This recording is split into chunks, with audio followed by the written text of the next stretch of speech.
Hey mga Spark, kamusta kayo? Welcome back to my channel. So ngayon ay pag-uusapan po natin ang mga dapat mong unawain para kumilos pabalik sa iyo ang sinalaki.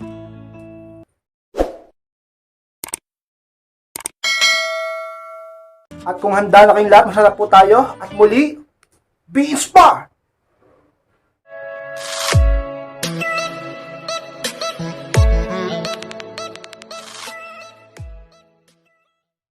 At ang unang bagay dapat mong unawain kay Spark para kumilos pabalik sa iyong sinalakis. Huwag kang tanga, magbalik alindog at karisma ka. Yan ang unang talaga namang kay Spark dapat mong unawain. Bakit kailangan mong unawain? Sapagkat baka nakakalimutan mo na o baka hindi mo na nagagawa. Or baka lubos mo nang tinanggap sa sarili mo na hanggang dyan ka na lang. Kay Spark, wag. Lalo sa mga medyo bata-bata pa dyan, kahit may edad ka na. Kailangan yung unawain yan na dapat palagi kayong nag-aayos. Dapat kung nawala si inyo yan dahil kayo ay nabaliw sa pag-ibig o nasubsob sa trabaho o sa mga problema sa mundo, talaga namang ka-inspired. Pagbalik alindog at karisma ka. Hindi mo wala ka lang ginawa kundi magpatama, magdrama, at talaga namang maglungkot-lungkutan dyan. Dahil sa iniwan ka, dahil sa pinagpalit ka sa iba, dahil pinagmukha kang tanga, dahil sinaktang ka, sa halip na maghabol ka, sa halip na ganyan ang puro gawin mo, at palagi ka magpakita ng kahinaan, eh magbalik alindog ka na lang, at ibalik mo ang dati mong karisma. Sa mga bagay na yan, talaga namang may pagkakataon pa siya, na makapag-isip-isip tungkol sa'yo, pag nakita niya na inuuna mong sarili mo. At maaaring pumihit ang tadhana para sa iyo. Pumabor ang lahat sa iyo kung mamahalin mo ngayon ang sarili mo. Sa pamamagitan ka inspire ng ibabalik mo ang dati mong talagang value o level ng value, ka-inspire. Magbalik alindog ka. Magpunta ka sa gym kaysa maglungkot-lungkutan ka dyan. Magpaganda ka kaysa magkulong ka sa kwarto mo. Ayusin mo ang buhay mo kaysa sirain ito. Talaga namang mag-ayos ka kaysa naman sa magdrama ka na magdrama at mag-post sa social media. Huwag ganyan ka-inspired sapagkat hindi babalik ang isang lalaking mahal mo kung gaganyan-ganyan ka. Alam ko ng iba sa inyo ay talaga namang umaasa pa rin, nangangarap pa rin. Talaga namang hindi nawawala ng malakas ng loob na talagang gawin ang lahat para bumalik ang lalaking mahal niya. Kaya isa yun sa mga bagay na talaga namang gawin mo. Huwag kang tanga sa mga bagay-bagay ngayon sa sitwasyon mo sapagkat seryosong bagay yan na ang lalaki wala ngayon sa'yo. Iniwan ka, maaaring pinagpalit ka sa iba, o sabihin at hindi nagpaparamdam sa'yo sapagkat nag-away kayo. Ibalik mo talaga namang high value dating ikaw. At ang lalaki ay mapapaisip at kikilos pabalik sa'yo ka-inspired. Pangalawang dapat mong unawain ka-inspired para kumilos pabalik sa'yo ang sinalakis. Huwag kang tanga. Huwag mo siyang habulin pa. Yung pangalawa ka-inspired. Alam niyo mga ka-inspired, isa pinakamalaking pagkakamali na nagagawa mo. Ngayon na ang lalaki hindi nagpaparamdam sa'yo. Ngayon na ang lalaki gino-ghost ka. Ngayon na ang lalaki hindi nagte-text, nagchat-chat, or nagre-reply sa'yo. Hindi tumatawag sa'yo. Hindi sinasagot lahat ng tawag at message mo. Ngayon na ang lalaki merong iba. Ngayon na ang lalaki galit sa'yo. Ngayon na ang lalaki talaga namang nilalayuan ka at tinitiis ka. Ngayon na ang lalaki pinaparamdam sa'yo na wala ka ng halaga. Talaga naman ka-inspired. Huwag kang tanga, huwag mo siyang habulin pa. Mas lalong bababa ang tingin niya sa'yo kapag ganyan ka. At huwag ka lang magpapansin pa. Huwag ka lang magpatama pa. Huwag mo nang ibaba ang sarili mo sa mga paraan na ginagawa mong ganyan. Sa mga kinikilos mong mali. At talaga man parang ginagawa mo ng tangang sarili mo, bumalik lang siya. At kahit na alam mong wala kang ginawang masama, wala kang sala sa inyong relasyon, ikaw pa ang talagang humihingi ng tawad at nakikiusap na magbalikan kayo. Talaga naman ka-inspired, huwag ganyan. Huwag mo siyang habulin, lalo na pag wala kang ginawang masama. At tingnan natin ang totoo. Sigurado ka-inspired sa katagalan, ang lalaki talaga namang unti-unting babalik ang pagtingin sa iyo. Sapagkat sino ba naman ang lalaki na hindi mapapaisip sa isang babae? Talaga namang dating mahal na mahal siya, ngayon tinitiis din siya. Tulad ng ginagawa niya. At imbis na mag-focus sa kanya, ay nagpo-focus sa pagbabalik alindog at karisma. Ganyan ang gawin mo kay Spad upang ang lalaki ay kumilos pabalik sa'yo at tiyak na ang pag-ibig niya ay talaga namang babalik tulad ng interest at attraction. Yan ang mga nagagawa ng kapangyarihan ng hindi mo paghahabol. Yan ang nagagawa ng katapangan mo at ng pagtitiis mo. Maghintay ka sa tamang pagkakataon at malalaman mo ang katotohanan ng pag-ibig niya ay maaari pa rin palang bumalik. Ipakita mo lang na may tiwala ka sa sarili mo. Ipakita mo lang na may respeto ka sa sarili mo. Ipakita mo lang na hindi mo siya hahabulin. Ipakita mo na pinapahalagahan mong sarili mo sa pamamagitan ng talaga namang ka-inspire, hindi mo siya hahabulin sa ginawa niya sa'yo. At ang lalaki ay may pag-asa pa rin bumalik sa'yo ka-inspire. Pangatlong dapat mong unawain ka-inspire para bumalik o kumilos pabalik sa'yo ang sinalakis. Huwag kang tanga. Piliin mo pa rin maging masaya. Pangatlo ka-inspire. Opo mga-inspire, piliin mo pa rin maging masaya. Ka-inspire, ang hirap maging masaya. Bakit naman? Magiging masaya ka pa sa ganitong sitwasyon? Na iniwan ka ng taong mahal mo? Magiging masaya ba ako? Ay yung lalaking mahal ko ay talagang di ako kinakausap. Or baka may kausap na iba at may kasamang iba, sa kandungan ng iba, sa piling ng iba. Magiging masaya ba ako pag ganon? Magiging masaya ba ako ngayong di niya ako kinakausap at talagang ayaw niya makipagkita sa akin? Ayaw niya akong makasama? Magiging masaya ba ako pag ganyan? Kaya inspired, miss na miss ko na siya. Mababalo na ako sa pagkamiss sa kanya. Kaya anong gagawin mo ngayon? Hahabulin siya. Magmamaktol ka. Aawayin mo siya. Mag-iiskandalo ka. Isirain mo ang buhay mo. Tatapusin mo ang buhay mo. Hindi ka papasok sa trabaho mo. Papabayaan mo ang negosyo mo. Ayaw mo maging loss yung itsura mo. Hindi ka maliligo, hindi ka kakain. Hindi ka matutulog. Magpapakatanga sa ganyan. Piliin mong lumaban. At kasabay ng pagpili mong lumaban ay piliin mong maging masaya sa abot ng iyong makakaya. Life is a matter of choice. Piliin mo. Ang kalungkutan ay pinipili. Ang pagsuko ay pinipili. Ang pag-urong ay pinipili. Ang pagtapos sa buhay ay pinipili. Pero ang paglaban at katapangan ay pinipili rin. Ang pagiging masaya ay pinipili. Piliin mo sa isip mo, sa puso mo, alang-alang sa hinaharap, alang-alang sa pamilya mo at sa mga taong naniniwala sa iyo. Lumaban ka, piliin mo maging masaya at makikita mo ang totoo. Sunod-sunod dyan mangyayari sa iyo. Magagawa mo mga tinuturo ko sa iyo, self-improvement, pag-aayos ng buhay, pagpapaganda, pag-aayos, talaga namang katapangan ng lalaki. Makikita ng lalaki yan. Oo, mararamdaman ng lalaki yan. Mababalitaan niya yan. At sa katagalan ka inspired, mapapaisip yan sa iyo. Bakit ganyan ka? Bakit patuloy ka nagiging masaya? Samantalang ako di mo na pinapansin. Ang lalaki ka inspired, mapapaisip sa iyo. At mapapastok sa iyo. At mapapaisip na kausapin ka. Kikilos siyang babalik sa iyo, ka-inspired. Pang-apat na dapat mong unawain ka-inspired para kumilos pabalik sa iyo ang sinalakis. Huwag kang tanga. Huwag na maging marupok pa. Pang-apat ka-inspired. Sa mga talaga namang masasabi rin kahinaan. Lalaki man o babae, lalo na mga kababaihan, ng pagiging marupok. Sapagkat napakalakas at makapangyarihan at paghatak ng pag-ibig sa puso mo. Pero pigilan mo, lumaban ka. Lalo na kapag alam mo na sa tama ka.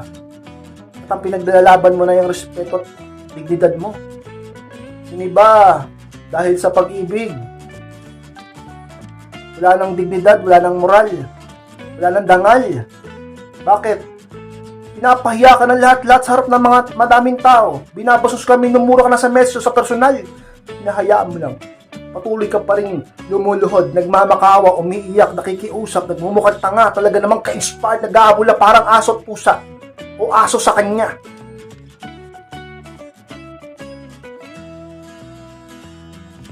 Huwag ka na maging marupok pa. Tama na ka-inspired. Sapat na lahat ng ginawa mo. Sapat na lahat ng effort na binigay mo. At yung iba sa inyo, wala namang pagkukulang. Yung iba sa inyo, nagmahal naman ng totoo, nagmahal naman ng tapat, nagmahal naman ng sapat, at binigay naman ang tamang para sa kanya. Naging totoo ka. Hindi mo siya niloko, hindi mo siya sinaktan. Ikaw pa nga ang sinaktan niya, ikaw pa nga niloko niya. Naghabol ka dahil mahal mo siya, nakiusap ka dahil marupok ka nga. Dahil iniibig mo siya at nauunawaan kita. Pero huwag mo naman idaan sa sukdulan. Huwag mo naman isagad. Magtira ka naman sa sarili mo. Magtira ka ng respeto sa sarili mo. Magtira ka ng dangal sa sarili mo. Magtira ka ng dignidad, ng moral sa sarili mo. Huwag mong ipakita sa buong mundo na ganyan kakahina. Na wala ka ng ibubuga. Na napakababa mong tao sapagkat talaga namang ka-inspired. Handa mong isakripisyo at itiisin ang lahat kahit na binababoy ka na, kahit na binabasos ka na, kahit na sinasaktan ka na, at lahat ng masakit na salita ay narinig mo na. Sinasaktan ka na pisikal. Pati ang mga magulang mo, pamilya mo, mga kaibigan mo, talagang pinagsasalita ng masama. Yung iba talaga namang kinukutya. Nalipos na, talaga namang mababa ang tingin. Pati ang dangal mo, inapakan niya. Pero andyan ka pa rin sapagkat mahal mo siya. Pero kay Spark, lagi ko sinasabi sa inyo, huwag puro puso, gamitin ng utak. Dapat may limitasyon ka, dapat may hangganan ka. Hindi, yung iba sa inyo nilagpasan ng hangganan eh. Yung iba sa inyo nilagpasan ng limitasyon, ay katanghan na yan. Talaga naman kay Spark, ka ng tangaw, ka nang maging marupok pa. Isipin mong hinaharap, maraming lalaki sa mundo. Isipin mo ang mga taong nagmamahal sa'yo, isipin mong sarili mo at isipin mong merong Diyos na hindi ka pababayaan. Lalo na kung ginagawa mo naman akong tama. At ang lalaki ka-inspired, pag nakita niyang mas pinili mong sarili mo, ang lalaki, pag nakita niyang mas pinipili mo na ngayon ang sarili mo, doon siya unti-unting kikilos pabalik sa'yo. Sapagkat ganyan ang psychology at ang nature ng tao, pambuhay sa mundo, ka-inspired. Panglimang bagay na dapat mong unawain ka-inspired para kumilos pabalik sa iyong sinalakis, huwag mo siyang i-block or i-unfriend. Yan panlima ka-inspired. Bakit naman ganyan ka-inspired? Hindi ko i-unfriend, hindi ko i-block. Wag, kasi di ba nga mag-self-improve ka? Paano niya makikita ang lahat ng bagay na yun kung i-block mo siya o i-unfriend mo siya?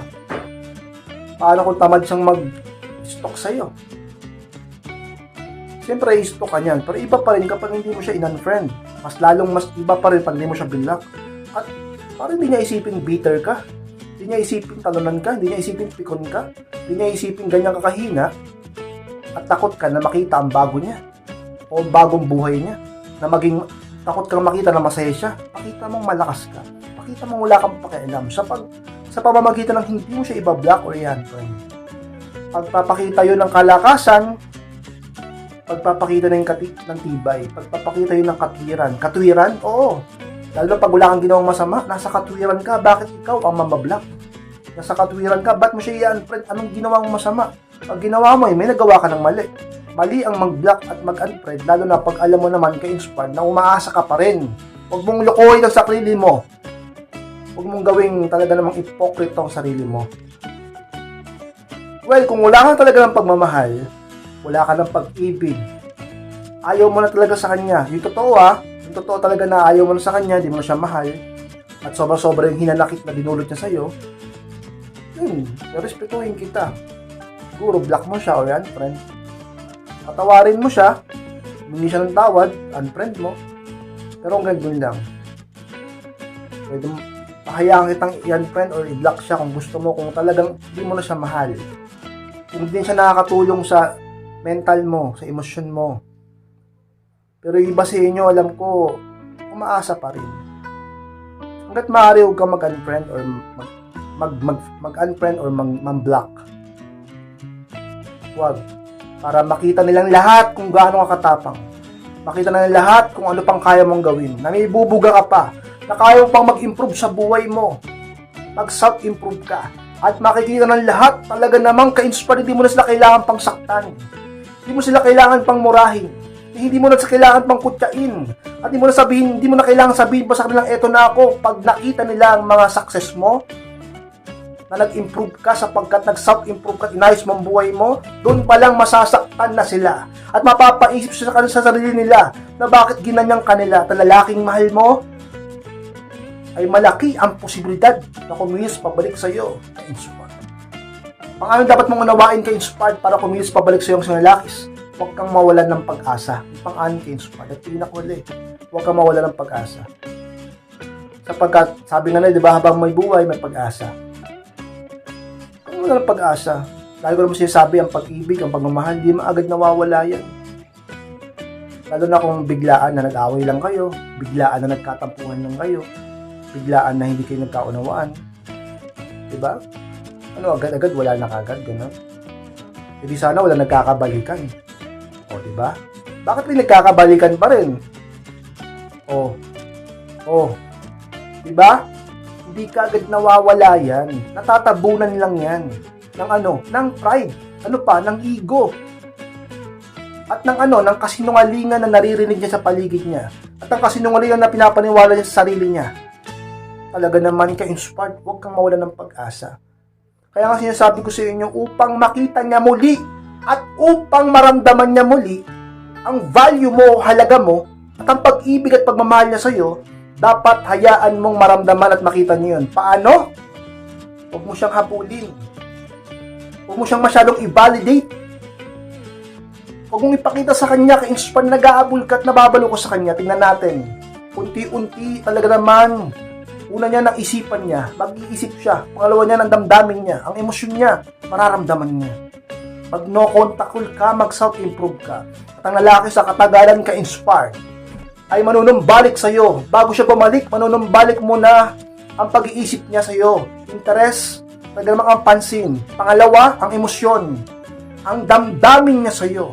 Kikilos siya pabalik sa iyo sapagkat yun na ang nag-uutos sa kanya, ang puso niya, ka-inspired. Ka-inspired, maraming salamat po sa pagtapos ng vlog nito. Please po kalimutan na mag-like, comment, and share na rin po upang makatulong din po tayo sa ibang tao. Sa mga di pa po nakasubscribe, ay po subscribe po at click yun po notification bell upang mag-i-update po kayo pag may bago po ang i-upload, malaman nyo. Maraming salamat makasubscribe. Sa mga gusto magpa-coaching o magpa-advise, pakimers lang po sa aking Facebook, at yung profile picture ko at pakichat lang po ako. Ako mismo ang magre-reply sa inyo at pag-usapan din yung problema sa pag-ibig in a relationship. Maraming salamat, Max Inspired. Mag-ingat kayong lahat. Mahal ko po kayo. At muli, be inspired!